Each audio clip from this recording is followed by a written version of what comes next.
Assalamualaikum warahmatullahi wabarakatuh. Selamat pagi semua. Di minggu ini kita ketemu lagi untuk mata pelajaran tata hidang atau restoran service. Bagi kalian kelas 11 untuk tata boga.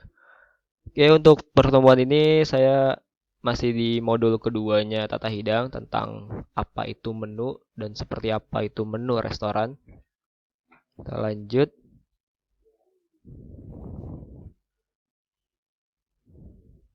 Yang sebelumnya kita sudah bahas pengertian dari menu, lalu pengertian dari hidangan, biar kalian pun tidak salah konsep atau salah persepsi tentang kata menu atau hidangan itu sendiri.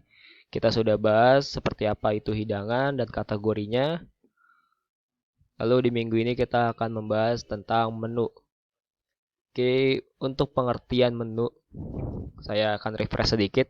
Menu berasal dari bahasa Prancis yang dengan spellingnya bisa kita sebut dengan le menu, yang berarti daftar hidangan atau daftar makanan yang disajikan kepada tamu di meja makan atau di ruang makan. Fungsi dari menu itu sendiri bagi kita atau bagi seorang pramusaji atau waiter and waiters itu memiliki tiga inti untuk fungsi menu yang akan kita gunakan ketika kita melakukan pelayanan atau melakukan square of service di restoran. Yang pertama adalah sebagai pedoman kita untuk melakukan persiapan atau yang bisa kita sebut dengan mise en place-nya restoran. Untuk mempersiapkan segala kebutuhan dari cutleries hingga peralatan-peralatan pelengkapan restoran yang akan kita gunakan selama melayani tamu tersebut. Lalu yang kedua adalah sebagai media komunikasi antar tamu dengan kita sebagai pramusaji. Dalam konteks untuk penjelasan tentang makanan yang akan dipesan atau yang akan diorder oleh tamu tersebut. Lalu yang terakhir yang ketiga ini sebagian besar akan menjadi media promosi akan restoran tersebut atau akan hotel tersebut dengan mempromosikan menu rekomen atau menu-menu yang lagi menjadi the best-nya dari restoran kalian. Itulah fungsi menu secara garis besar dari sisi pramusaji atau waiters. Seperti yang kita bahas sebelumnya, fungsi menu itu banyak ya. Tapi kalau kita mengorientasinya kepada pramusajinya, fungsi menu bagi pramusaji yang pertama adalah sebagai pedoman persiapan atau mise en place, lalu sebagai media komunikasi antar kita pramusaji dengan tamu, lalu sebagai media promosi bagi kita restoran dengan tamu itu sendiri atau lingkungan sekitar yang nantinya akan dapat mengenal siapa kita, siapa restoran kita gitu. Untuk menu sendiri ini kalau kita membedakannya berdasarkan waktu hidang, jenis menu berdasarkan waktu hidang itu dibagi menjadi 7 dibagi menjadi 6, sorry, dibagi menjadi 6. Yang pertama mulai dari pagi ya. Pagi itu ada yang namanya menu breakfast atau menu sarapan pagi. Berdasarkan jenis penghidangannya, berdasarkan waktu penghidangannya itu dibagi menjadi 6. Yang pertama adalah menu breakfast atau menu sarapan pagi yang dimulai dari jam 6 AM hingga jam 9 AM. Bisa menu sarapan pagi lebih terkesan light atau mudah dikonsumsi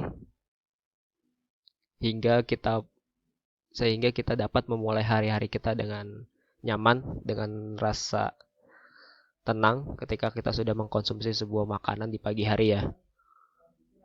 Lalu yang kedua adalah menu brunch. Brunch ini adalah singkatan dari breakfast and lunch. Berdasarkan waktunya, berdasarkan namanya, brunch sendiri adalah waktu penghidangan antara menu breakfast hingga menu lunch, yaitu di jam 9 AM hingga jam 11 AM. Lalu yang ketiga adalah menu lunch. Menu lunch adalah menu makan siang yang notabene disajikan di siang hari di antara jam 12 AM atau tepat di 00 PM hingga ke jam 2 PM.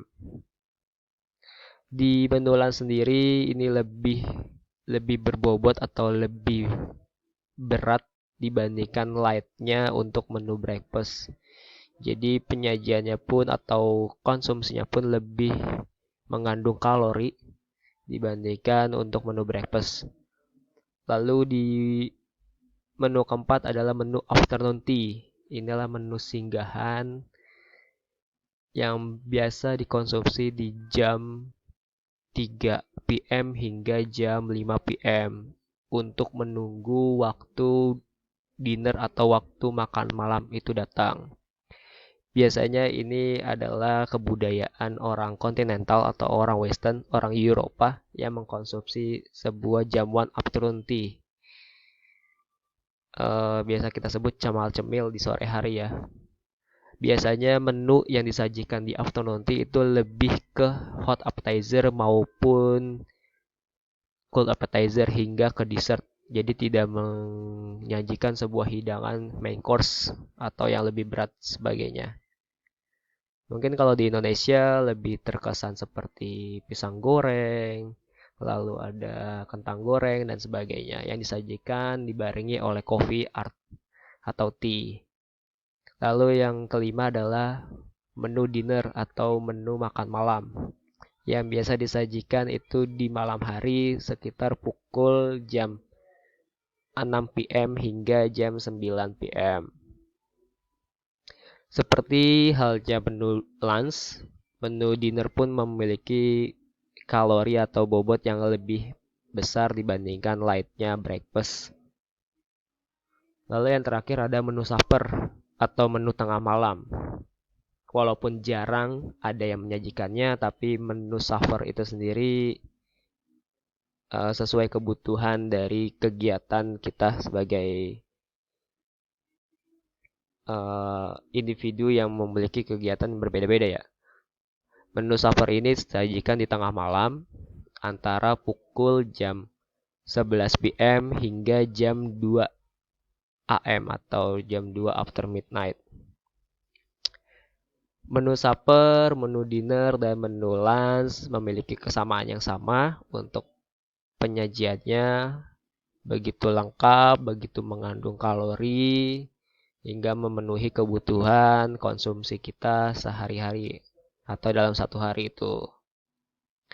Untuk menu supper sendiri lebih terkesan tidak berlemak ya, atau hanya mengutamakan jenis makanan yang memiliki serat dan vitamin. Tidak tidak berkarbo, bahkan tidak berlemak. Kalau untuk berprotein mungkin masih ada, tapi lebih terkesan berserat di menu supper.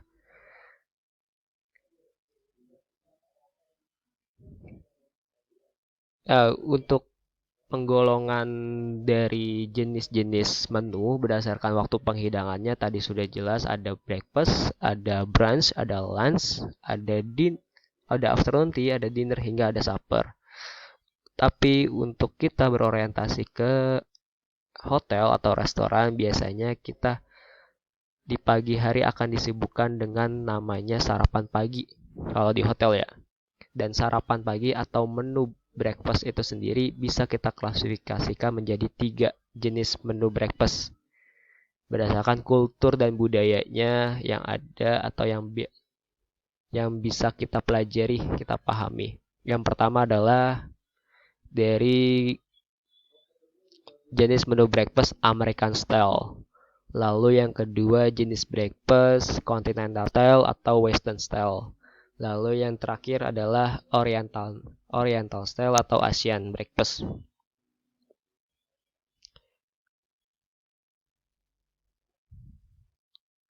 Secara lengkapnya perbedaannya mungkin kita akan membedakan antara continental dengan American ya. Kalau oriental itu lebih complicated. Oke.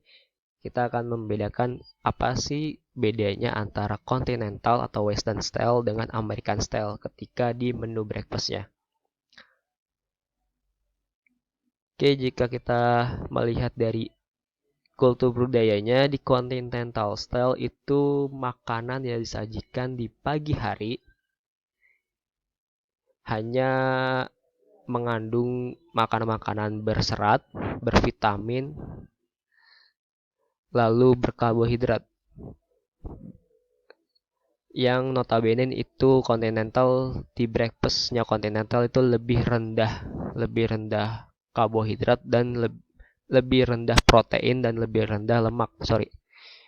Jadi yang dikonsumsi di continental itu hanya jenis hidangan karbohidrat serta vitamin dan serat. Jenis-jenis hidangannya mulai dari fruit, juice, milk, assorted cereal, assorted bread and pastry, butter, and assorted cheese. Lalu dilengkapi oleh coffee or tea. Jadi di continental atau di western itu sama sekali tidak mengkonsumsi yang namanya protein, bahkan lemak di pagi hari. Lebih ke karbohidrat hingga ke vitamin atau serat. Lalu di American style itu sendiri, ini lebih beratnya di protein serta di lemak. Beda ya. Jadi kalau di continental itu tidak ada protein atau lemak, sedangkan di Amerika itu ada protein dan lemak, tetapi serat akan vitaminnya itu lebih sedikit atau sama sekali tidak mengkonsumsi serat dan vitamin. Jadi lebih mengkonsumsi telur, sosis, ham, smoked beef, hingga ke cereal and bread. Seperti itu. Ketika sudah kita mengenal jenis menu berdasarkan waktu penghidangannya, lalu kita mengenal klasifikasi menu breakfast itu sendiri, dan yang terakhir kita akan mengenal yang namanya jenis menu berdasarkan susunan hidangannya. Yang pertama adalah menu a la carte dan yang kedua adalah menu table d'eau. Menu a la carte adalah suatu susunan hidangan di mana setiap makanannya tercantum dengan harga tersendiri atau masing-masing memiliki harga. Sedangkan menu table d'eau itu adalah susunan hidangan yang membentuk suatu rangkaian atau satu set makanan dengan satu harga pasti, yang biasa kita sebut dengan menu paket. Itulah yang disebut dengan menu table d'eau. Oke, selengkapnya bisa kalian baca untuk materinya di modul e-learning yang sudah saya lampirkan. Untuk materi menu di part 2-nya minggu ini. Buat kalian yang sudah mengklik link videonya, yang sudah menonton hingga akhir, saya ucapkan terima kasih. Akhir kata, wassalamualaikum warahmatullahi wabarakatuh. Sehat selalu buat kalian semua. Terima kasih, see you di minggu depan untuk materi selanjutnya.